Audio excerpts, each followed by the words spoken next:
Good morning, traders. Good morning, everybody. Um, this is Cayman. We are we are February the 6th, Bank of England day. First of all, Ryan won't be with us today. He's feeling under the weather. Wishing him a speedy recovery, of course. I'm sure if it's just a big cold or so that he will be back with us tomorrow, but we will see. So I will be your host for today. There's quite a few things to go through. Overnight, some people talking. We had a few data out, and we have to talk about the Bank of England. So let's straight away kick off the debates. Um, First of all, let's go through some comments. We had Besson speaking last night, and he seems to be the one now that has to explain Trump's policies, or at least trying to smoothen down the angles a little bit on what Trump is coming up with. So.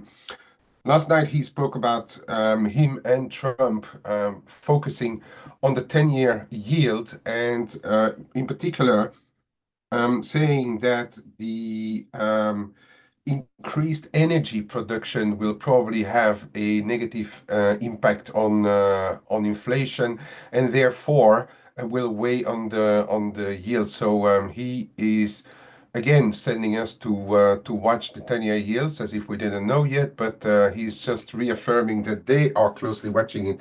He did find it necessary to add that they are not pressing the Fed to act. So that's an interesting one. Again, telling us that Besant is more on the less hawkish side of things, compared to Trump and his closest team around him, I should say. So that was the interesting thing of yesterday evening out of the U.S. Treasury. He also had a chat with Ueda, but I didn't see anything in the details that would have been world shocking. Then there is we need to talk about. Just quickly about Trump's intentions in Gaza. It's really been how shall I say, rejected and strongly rejected by uh, most countries, and especially in the first place the people in Gaza. And the White House press secretary Leavitt, she was rather fast afterwards to start to soften down this tone a little bit about what the plans are for the Gaza Strip. So it's still a very fluid situation, but she said that it doesn't mean that there will be U.S. troops on the ground, or it's for sure doesn't mean any deportation also, or forced deportation. But this is something that the world now is watching as well, because any too big involvement here could fire back on Trump and his administration right now. So we had a few Fed speakers as well. Barkin, Jefferson, Goolsbee, all very unsure about what potential tariffs may mean for the Fed going forward. And the main line coming out of there is that they are unsure about the net effect of US government policies. So we are none the wiser with those three at least. So we will be waiting for, I think, next week when Mr. Powell is due to appear in front of some commissions again. Um, Furthermore, there were U.S. Government was saying that the Panama Canal could be open to U.S. ships without paying fees. Now the Panama authorities have come back and saying like nothing of the likes was decided yet. So that's another one to follow, because obviously they want the U.S. government wants to cut costs by all means anywhere they can, but that is not done yet. So we can see that all the things that are supposed to be happening are still fluid and are undergoing changes, and those changes we can see them by the hour. That's what we've been talking about already. If you watch those developments. And if you even want to trade those developments, you've got to be very careful, because hours can mean a big difference in what's going on with all the US policies.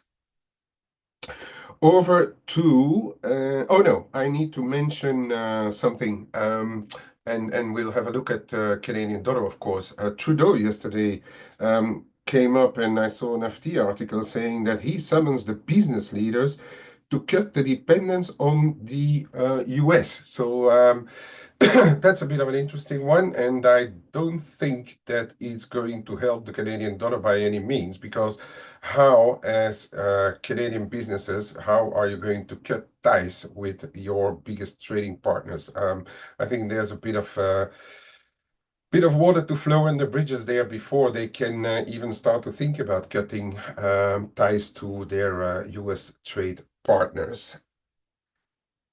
Over to Japan. In between whatever goes on rates and tariffs, the Nissan Honda deal has exploded. Nissan notified Honda that they are pausing, but in fact meaning scrapping the deal for now. It's something that can have an impact on the Nikkei. So for those watching the Nikkei developments, even though we had a bit of a revival today, it did not really impact much, but it could have an impact on the Nikkei, because there are two very big companies in the Nikkei. So watch what's happening there. And then we go over to Tamura, the Bank of Japan hawk. He said that he expects two or potentially more rate hikes before the end of the second half of 2025. So starting the new fiscal year. And that's what I've been talking about when we were looking at the upcoming Bank of Japan meetings. There is one in March, and the next one is very early May. March is the end of the fiscal year in Japan. So I'm still doubting that they will move, but the hawk at the Bank of Japan thinks that there will be room for at least two more hikes before the end of this calendar year. And he also said that they will be thinking about the neutral rate once they have more information.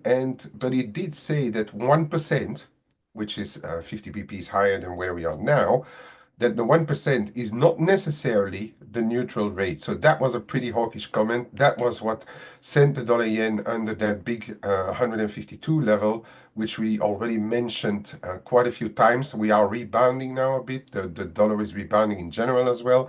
But that sent that dollar yen lower when he commented. So we will see what Ueda has to say about everything. But if you think about what the hawks at the Bank of Japan are thinking, they are not done. Okay, and we saw it in the short end. The 2-year Japanese yields rose to 77 bps on the back of it, and that's the highest that we've seen in those 2 years for the past 15 years. Okay, so that is what happened on and why the dollar yen went lower overnight. Closer to home, we also saw yesterday the ECB wage tracker coming out, and that pointed to a very steep decline in the expectations for wages this year, where last year we had a rough above 5%, I think, wage hikes in the Eurozone. Now they're expecting for 2025 that number to drop steeply to only 1.5%. Those are projections, okay? I mean, this is not a done thing, but if so, that would put the bar for ECB to lower interest rates more pretty low. And the hawks in the ECB, Centennial, and others were already out saying that they would like to see the ECB interest rates getting down to 2% sooner rather than later. Okay, and wages, as we know, is one thing that a lot of people, a lot of central banks are watching across the globe, not in the least Bank of Japan, as we also know. And that is a very big indicator for people at the ECB as well. Next, What do we have? Oh, if you're watching emerging markets and South African rand, know that Ramaphosa is giving his annual State of the Nation today. Sometimes it can be a bit of a mover. We know that there's again some issues raising in South Africa regarding Eskom, potential power cuts again. So be aware of the state of the nation. If he says anything that could disrupt the South African rand today, don't be surprised if you see bigger moves. And then, yeah, Bayrou, the French Prime Minister yesterday survived a second no confidence motion, and so the budget can go through. He can start to work on the budget, but it's kind of fragile because the budget in France is not materially different from what Barnier came up with, and for which he has been booted out, at the end of last year. Now, the interesting thing here is that the right wing, or in France, which has had the most votes there, decided to allow Bayrou to go ahead. But again, if there are any hints that the budget may not be reached or that they would not uh, um, reach agreements on some expenses or so, watch out for those right wings because they could very quickly turn against Bayrou again. So I would say in the political situation in France, it is some kind of improvement because the budget has been voted, but it is all very fragile. Okay, so that's one thing that we need to keep an eye on going forward this year for France. Okay, well, lastly, in about half an hour or an hour ago, there was some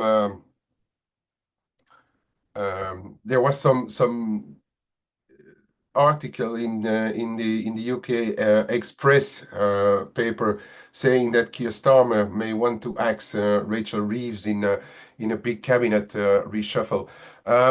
It's not. Well, we haven't heard anything from the man himself. We haven't heard any hints. So this would be a little bit of a bombshell if he would do so. We were debating the impact of this in the room. I'm not sure. Well, first of all, we don't know whether there's any truth in there, and then we're not too sure about the impact that it could have on the sterling. If there would be a lot of issues surrounding reefs, we could see it as a positive, but I'm not really sure today we could say that that's a positive. As a matter of fact, sterling is getting a bit host this morning, and that is likely ahead of the Bank of England, which I will come to in a little while. So let's first run through what's happened yesterday, and then we will have a close look at what's happening at the for the Bank of England a little bit later. Give me just 5 seconds to take a sip of water.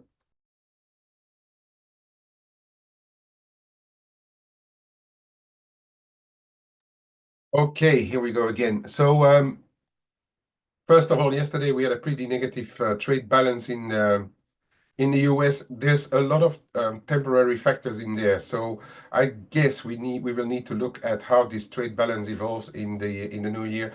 It's also one that is going to be obviously very important going forward. It has been largely ignored, let's say, because people knew what was happening. But with all those Trump and his government policies, we will need to keep a very close eye on what is happening with the trade balances here and there, and especially the U.S. one in the upcoming months, obviously. Then we had the PMIs, the S&P Global coming out roughly. This is the final one where the prior ones were, the expectations were. Yeah, this we saw a slowdown in the ISM. Okay, in the ISM services, we saw a slowdown. It does come down from 54 to 52.8. The dollar had a little bit of a slap on it, but if you look at all the numbers, they are still relatively comfortably above the 50 mark. Okay, so we can hardly call these numbers bad numbers. I mean, if you look at what's happening in Europe, for instance, those numbers are still well below the 50 mark for most of the engines in Europe at least. So, well, actually, I'm lying. Didn't the German one come out just above? Oh yeah, here we go. The German services were actually above. Sorry about that. Yeah. But even so, in the States, this is not necessarily. It could be the start of something, but we can't judge 1 month data. And especially, again, I'm going to repeat, whatever happens here, with all the data that we are seeing right now, whether it be still for January, whether it be for even December numbers that we see, they are all pre Trump's inauguration. I think for really to make a solid judgment about how the US is going to be affected and how the US data are going to be affected, we're going to have to look at start to look at data post-Trump inauguration. Okay, so all of these, as I said, can give you opportunities to enter some when the algos take it here or there, but I would not really hold these numbers to form a long-term view, because it is tough to now have a long-term view since we have this new administration in place in the US. Okay. We had some more data overnight. Aussie trade balance. I think it's rather a case of um, the again the Aussie came down, but it's not really on the back of this trade balance, nor the quarterly business confidence. It's rather just the effect of the dollar, and we will look at the Aussie and the Kiwi as well because they stopped at interesting levels yesterday. Okay, Swedish CPI coming out, a bit sticky. We had one of the Swedish Riksbank's officials coming out saying that they're probably ready for a pause next meeting, and will be looking at the meeting after that to make more decisions on any potential more rate cuts to come or not. Then we had the construction PMIs out, and bit of a surprising drop here in the UK construction PMI. Well, surprising. I don't know exactly whether it's that surprising, but we'll have to look at those numbers in the UK. Especially with the Bank of England coming up. It if data in the UK continue to be a bit sluggish, the Bank of England could get more dovish as well. Today, I'm not sure, but in the upcoming meetings, it could be case that if those data don't show big improvements, and I would say especially growth-related data like this, for instance, we will need to take that into account for the sterling. And that is, yeah, we had the retail sales in Europe. A bit negative, but I mean, those were not really the market mover of the morning. Actually, they came out, and the euro dollar didn't really move too much on the back of it. Right, Bank of England. Okay, so the interesting thing about the Bank of England today is two things. We are going to obviously, well, it's mostly expected that they cut rates, all right? But then the first thing that we are going to closely have to monitor is the number of votes, okay? Last time we know that out of the minutes, it was clearly said that a lot were on the brink of. So we expect as well that most of them will now jump into it and vote for the cut. So as James already was saying in our room as well, this is Man, the one. If she would join the cutting crowd, that would be the dovish bit in this one. If in turn some of those people who were still hesitating last time would still be hesitating right now, and we could have something like a 6-3 for a cut. This will be inverted, a 6-3 or even a 7-2 may may make us think that the Bank of England will not be as dovish as expected. Now, the second thing, and this is not noted here, that we will have to look at closely. It is a meeting with projections.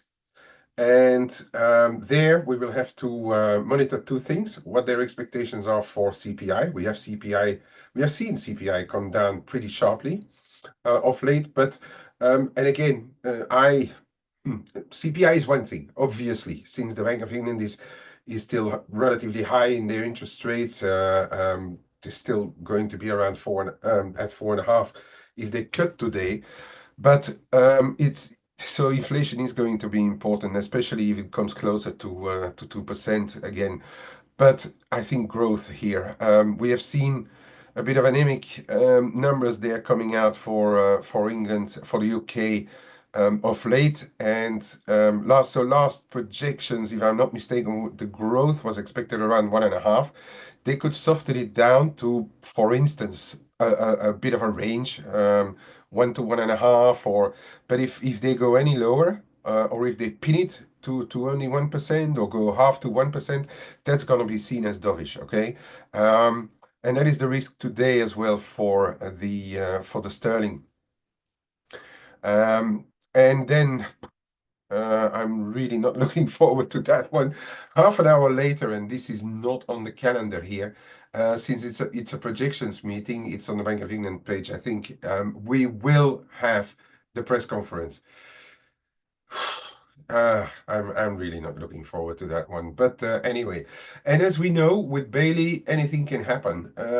Against many assumptions. The last two, three interventions he had, they were not as dovish, so the sterling actually benefited from it a little bit. But we know he can even kill the best of currencies over a press conference. So let's wait and see what he says. Especially because there's the risk, especially if they talk growth down, I would say. So let's keep a very close eye on what they come up with growth today. Then we will have Mexican consumer confidence, but more important, and I'm scrolling down a little bit, is that we have the Banxico tonight, and there's a lot going on, obviously, between Mexico, the United States, China in there as well. They may be tempted to be on the dovish side, perhaps, because they've already said in not too many words, but they've already said that they are closely watching the tariff situation, how trade is going to evolve to make decisions on interest rates. So I'm not saying that they will cut more than 50 BPs right now, but we will have to look at how dovish they will come out of that meeting today. So I think there's a bit of a risk here, and I guess the market and there we see the reaction for it, because the dollar mix did not really, after the first dump that we had after the postponement of the delay in the tariffs, Mexican peso did not really have that second leg in it that the Canadian dollar had, for instance. Okay. So we'll have to be a bit careful on the Mexican peso. If in turn they cut 50 BPs and say like, okay, we don't have that much room anymore because everything is still sticky, that may give a blip higher in the Mexican peso. But I'm not sure at this stage how long-lasting a blip higher in the Mexican peso could be, because the market is still very much on its toes for towards the Mexican peso. We'll have more job-related data out today. The Challenger job cuts, that it comes out right at the start of Bailey's press conference, and then we'll have the weekly jobless claims coming out. So far, nothing alarming, but we will have to see about that buyout scheme that is now started, where the government workers can decide to get paid until September and then leave the boat. We're not sure when this is going to start to show up. It could be too early for this one, but if we see a blip higher one of these weeks in those claims, it could be that some of the impact is starting to show, but to me, it's still a bit too early, perhaps. This one is always a one that the people are watching. But again, I'm going to repeat what I've been saying so many times. These are backward-looking numbers. Okay, these are really backward-looking numbers. We will have to see how all of this evolves once the new administration is in place. Okay, but they could give a bit of a move in the meantime. Canadian IV PMI never been a mover. I still think it won't be one today. We do have ECB's Nagel speaking later as well, and that and the Bundesbank Bowles as well is going to be on the wires. This could be an interesting one if he sides with the doves at the ECB. We know the German data haven't been great. We did see a bit of a pickup in the services PMI, but Nagel could be an interesting one for all things euro concerned later today. We also have Maclem. First reaction probably after the tariff saga that is ongoing. So we could see a bit of a move there towards the close of the market on the Canadian dollar as well. Right, I'm through for today on whatever has to happen. So let's go and have a look at what happened and what is about to happen. So we know the 10-year. Now, Besson telling us that we have to look at it, so we have to look at it. We finally broke below. Yesterday, I said, I mean, it looks to me like we can go for a little move below here now, and we did dip below. We did see, sorry, the low of relatively low of the dollar just when we hit those lows, and then we're seeing a little bit of a pickup again of those yields, and the dollar is picking up last night and overnight and this morning as well. So again, we are watching 447, 450, very important. I know that Dale is looking at 430s. This could be indeed where we come to stabilize again. As you know, my kind of overall neutral right now is more around this 420 zone. That is where I think that the neutral is for the time being. So this could be a bit of an overshoot. We could gradually come down to 420, 430. But of course, everything will depend as well on the differentials, because the differentials, as you can see, this is the rebound also of the euro dollar, but the differentials are not really picking up too much, in against the dollar, because when we look at other yields, the German yields have seen a little bit of a pickup of late as well, but they have been coming down. They have been coming down as well. If you look at all other yields like UK, Canada, Aussie, to just name a few, all the yields are coming down. So when you base a decision, obviously the US market is the deepest, as I always say. It has an impact on the dollar when those yields come down. But in a second phase, look at the differentials, because they are going to tell you whether the moves are somewhere viable. And as we've seen, the differentials have not significantly moved. So that may explain why the dollar hasn't completely fallen out of bed yet. Now, I was saying yesterday that we could have some tradable highs in the dollar of late, and I'm going to go. Well, first of all, okay, let's look at the euro dollar, but in a longer term. Look where it stopped yesterday. We were the daily cloud in the euro dollar came in at 104.40-ish, and that's relatively where we stopped. So this cloud may be relatively important today. It comes down a lot, so perhaps not that important because it came down basically to market, but it has played a role, okay, yesterday and the last week as well. So keep an eye on still where it is, because if we start already to cap the debates in euro dollar at 103.85, it could mean that people are watching the clouds. Okay. No, but where I'm saying, let me take that cloud off, is those lows, those highs, sorry, those spike highs in the dollar. Situations are very fluid, okay? And the euro is one of those which is still not out of the woods on the data. But if you look at a lot of pairs, and I will show a lot of pairs, we came to very close to very important levels, and we bounced from there in the euro dollar, and we came to quite important levels on a lot of dollar pairs. And I think right now we this if we get a revisit there, even if Trump goes and well, if he slaps strong tariffs onto Europe, of course, that could be completely different. But if it comes in the form of data or so, and we get back down there, I think it may be a tradable low here. That's how I look at things right now. And if you look at stuff like the cable, right here, around here, this 122.70s or so, this spike low, we couldn't get down here, but it could also be we could go back if the Bank of England is a slightly dovish. We could go back down there or even down here.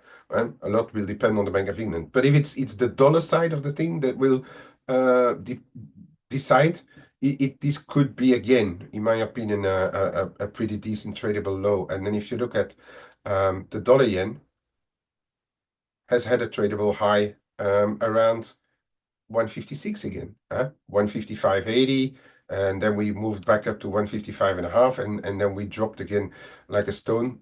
Again, here, this could be a very tradable high if ever this bounces. Now, while we are on the dollar yen, we did go back down to 151.90 figure, even printed the low around 151.80, but it is still the level. The 152, give and take 20, 30 points, it is still a big level. So Tamura sent it down there, but we bounced here in the dollar yen, okay?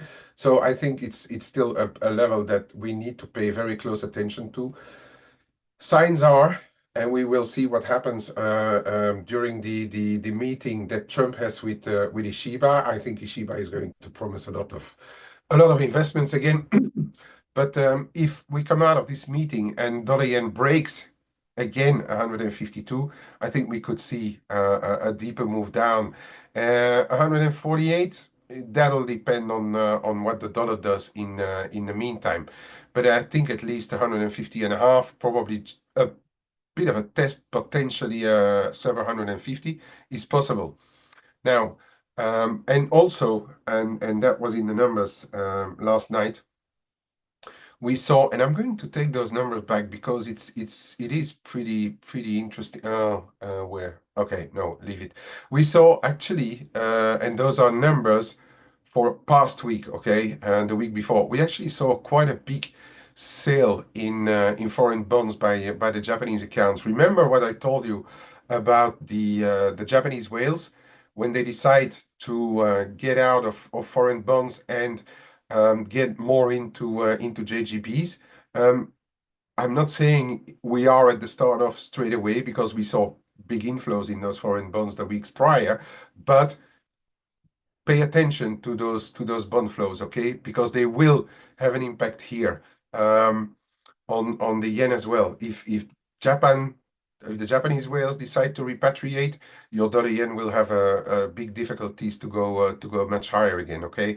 Because it will have a bit of an impact depending on how big the hedges or the unhedging will need to be there.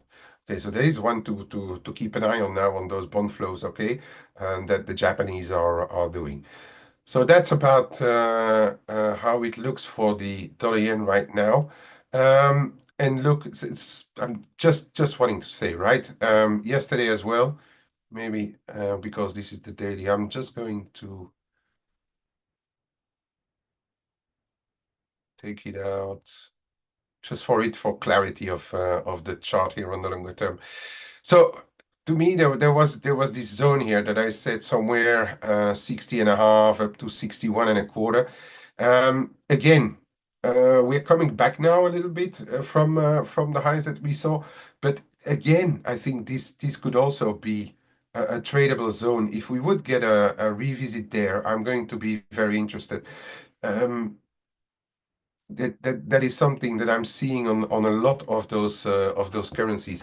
And if you go into shorter term, all right, this is where we stopped. Yesterday, I said like, well, pay attention to this zone here, closer to 63, 63 and a quarter is really the level that I think will need to break to start to move higher again. And we stopped again around the 63. That is for the short term again, an indication that we're not completely out of the woods yet, and that we can see retracements potentially down to low 62s. That's all in the possibilities right now. Obviously, we have NFP as well coming up tomorrow, so that will be a big mover. So until tomorrow, we can perhaps be a bit more range bound, and then the market will start to move again. So for the short term, we'll need to have a look at what's happening around 62.90 figure and 63 and a quarter, and on the downside, low 62s. Okay, low 62s, down from 62 and a quarter down to 62. The figure I think is going to be a bit of a zone here on the Aussie dollar that we need to pay attention to for the shorter term, and then again a little bit bigger around that 61.70-75.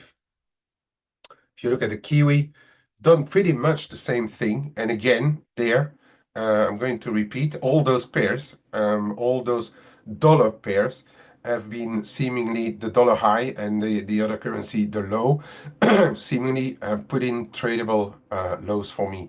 I said when the Kiwi broke above 56.60, I think there's a potential to go up to 57. That is exactly what we've done. But in line with what's happening on the Aussie, it's that 57 and a quarter, 57.30 that really needs to go for me to trade much higher. Now in a bit of a retest of the broken trend line, it is possible that we get back down to lower 56s, I think somewhere 56.30, 56.40. It is possible, and there, if this move higher should have legs later, we should start to find bids now in the 56, 30, 40 zone, in my opinion, in the Kiwi. Okay, that is where in the short term I think we should find support. Yeah, Looney. Okay, similar thing. Tradable high, not too far from that 2.618 of this setback here that we had August, September last year. And I think that it was also an extension of this move here, if I'm correct. I'm not sure. Was it? Yeah, was also there. Okay. But support also held, and that we're finding back in everything as well. Like whether it's the euro dollar yesterday, as I showed, whether it's the Aussie dollar, whether it's the Kiwi dollar, we also found support in the dollar Canada, 142.70. We have a range, I think. We have a range. So this 142.70 is the really the key to trade lower levels. And I think for now, this is going to kind of build a range. Will the top of the range be around 143.9510? It could be a bit in line with what's happening on the Aussie Kiwi, but we know that the situation in Canada is probably more fluid than Aussie and Kiwi, for instance. So I would say here we are not out of the woods by no means, and it is possible that we find also see a move back to 144.70. But it does appear to me that we could be starting to form a range here until we know more about the tariff. So to come back, Ali, I said 142.70, 143.9510, and then above there 144.70 are your levels to watch on the Canadian dollar. Okay. Right. What else do we have? Yeah, Mexican peso with the Banxico. It is less. I'm tempted to say that the Mexican peso has not. Yes, it saw the correction here, but has not found enough legs to tell me that it's over and we are going to go back down. It could do, but we need to get back below 2010, 2020 relatively soon if this is going to trade lower, okay? Obviously, even cutting the rates 50 BPs to 9.5%, 9.5%, okay? You compare that with any other central bank in especially in the majors, we are now topping out at 4.5 somewhere in most of them or lower. Okay, so it's still a high yielder. So it still could be if the situation calms down surrounding tariffs that the Mexican peso gradually starts to strengthen again. But it's it's very hesitant. So I'm not going to really take a side here yet, okay? And if the Mexico comes out any dovish, I would not be actually, I would only be half surprised if we get back to 2090, 21, the figure. That should now cap, okay? That should now cap. It goes back above 21 towards those prior highs. I think there's something more happening again, and we could finally edge up to that big 22 zone. So keeping all options open here, but I am not a big fan of Mexican peso. I tried it and I left the boat. Went right for one, went a bit pear-shaped for the other try, but it doesn't inspire me too much confidence right now. Okay, that is one. The Euromex is a bit of a different picture. Okay, it's a bit of a different picture because those highs it went to the top end of the resistances, and then the second time it stopped at the first resistance here. And people know my opinion about the euro. If I would at one stage try it again, I would rather perhaps do it on the euro mix, but I still will want to wait for what is happening on the side of the Mexican peso. And again, I'd feel more comfortable if we start to break back levels of, for instance, oh, sorry, I'm on the wrong one. And this looks really like the euro mix. This really looks like the euro mix. Um, so it stopped the first time on the bigger one, the second one on this resistance here. So it really looks like dollar red in a certain way. Um, so yeah, I think here this needs to get back down below 21.20 and stay there to for it to try again. But the picture is different on the Euromex than on the dollar mix. I wanted to say. Finally, I got there.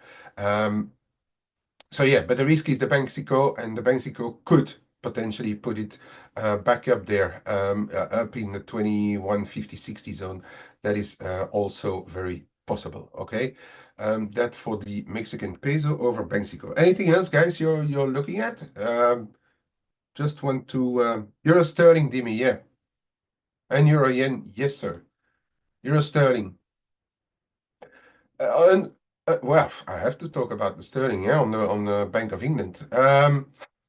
Euro sterling, we are trying to people call it gap filling. It is just a bit of a resistance here around this 45, 55 zone on the euro sterling.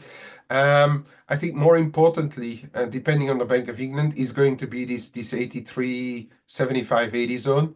That's your gateway to trade back above 84 if the Bank of England goes all dovish. For the time being, I think it's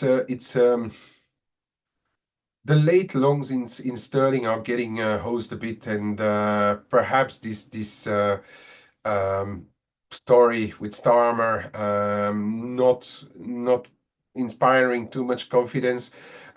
But let's see after the Bank of England. If the Bank of England goes all dovish, I'm probably not going to be too much in sterling right now. But if they remain a bit on the hawkish side, I think this is just a correction, and we could start to get back down. I'd love to see a move back below 83, 15, 20 to confirm that we are on the way back down. Um, and then let's look at that cable, okay? I really thought we would stop around this 124.5 this morning, but I think a few stops got triggered here. Um, there's an interesting zone, and I've been talking about that in our room as well. Look at here around 123.70, 123.80. There's a bit of a fib zone as well, low here before we did the last high. So this is going to be the zone of interest, I think, coming out of the Bank of England. If we close back above 124.50, 60, I think there is a potential for pushing higher again and possibly to 125.80, 126 maybe then on the cards, but it has to hold 123.80. If in turn we get down below this 123 and a quarter here now, or give and take 123, I think, yeah, it's going to probably mean that Bank of England went all dovish, okay, and then we will need to be very careful on all things sterling, all right. And then you guys are asking about the euro yen. We're in the zone. I've been showing this triangle as well. We are in the zone here, 157.35.50. If that goes, it's looking pear-shaped. My opinion about the euro, and now although the 152 test held in the dollar yen, it does look like dollar yen or all yen pairs are going to find sellers on rallies. It can move fast. It can hold the triangle, of course. Last time it did as well. And it can hold, of course. Uh, Perhaps this Trump Ishiba meeting will tell us something, or even the NFPs, if it's negative risk, can cause a break tomorrow. But here we have to respect the levels. Okay, we are right there on it right now. Yen is still strong. Watch what's happening around 157.5 with this one. It could be enough, and then we see a bit of a bounce, bit of a retracement up to 159 perhaps. But I would suspect that we find a bit of sellers on rallies in this one. Okay, and then to close all the debates for today, gold, silver. So the gold rallied yesterday and then finally found some sellers. It stopped shy of the bigger trend line up in the 29.10s, and now we are trying to we retested the 28.50, which is the broken channel here. I've been saying also in the room, I do not like sharp uh, those sharp channels. Okay, even if it's like a month and a half old, if you put it on a 4 hour, it's very steep. I'm not a big fan of those. So I would rather look at where it stopped before, and then you think about levels where actually is not too far, the 28.45, and then I would say here 28.30, and then 28.10. Those are going to be levels to watch if we see more corrections. Obviously, if we break back above the highs, if those yields continue to come down, for instance, I think then a move into the 29s is probably written in the book, and we have to expect it's still extremely big. I mean, even if you correct $30, we've done 300. Even if you correct $30, it can go fast. It can even go down to low 28s, even high 27s, and it would still not be uh, um, in general a reversal. Obviously, reversals always have to start somewhere, but I'm not going to call a real reversal, unless we start to break back below 28s in this one. Then I'm going to think, oh, perhaps we are done. Silver, slightly different picture again, right? I told you about this 32.5, and that's exactly where we stopped. I took some more off because I want to play it on the safe side, and now we are back and even trying to get back into the channel, which is exactly where we are trading right now. So keep an eye on that one. I will not exclude a move back down here into the 31s if we start to cap here around $32 the figure. Okay, so keep an eye on what's happening around 32. It can decide upon whether we go back for a retest, or if we get let's say anywhere between half a buck and a buck, correction is still possible, in my opinion. Overall, view unchanged. Short term, I'm cautious on this one. I always I'm a little cautious on silver because so much depends on what the reserves are, or the deliverables or so, and those things can change very quickly. So I'm a bit cautious on this one. Now, did you guys comment on something else? No. Okay. Well, that's it. There is an NFP. There is an NFP indeed. Let me just find the link here, Bran. Let me copy the link, and I know that other people have asked for it too. The link. Where is the link? Okay, give me a sec.